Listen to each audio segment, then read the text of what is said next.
Mojo আমাদের দেশি পণ্য, আর এটা একমাত্র কিনার উদ্দেশ্য হচ্ছে এটা খাইলে 1 টাকা ফিলিস্তিনিরা পাইবে।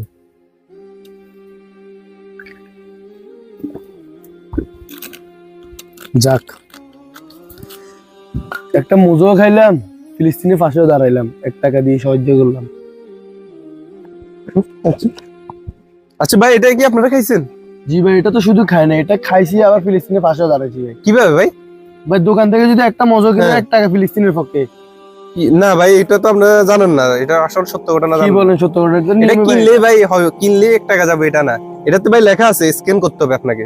আপনারা সবাই দেখি ফেসবুকে পোস্ট দেয় ভাই, দেখেন ভাই পোস্ট দেয়, কিন্তু আসলটাই জানে না। এখানে স্ক্যান করার মাধ্যমে তাদের কাছে 1 টাকা পৌঁছায়, তাদের কি পাউন্ডে। বলেন ভাই? ভাই এভাবে খেয়ে মানে ফালাই দিলে এটা লাভ না। 20 টাকা তো এটা আমাদের দেশে কোম্পানি হাতে যাচ্ছে, কিন্তু এখানে স্ক্যানটা করলে ওদের পাউন্ডে যাচ্ছে। আপনি এটা জানেন না? তাহলে বাদ দেন, আমি দেখাই আপনাদের। মোবাইল আছে আপনার কাছে? হ্যাঁ ভাই, মোবাইল তো আছে।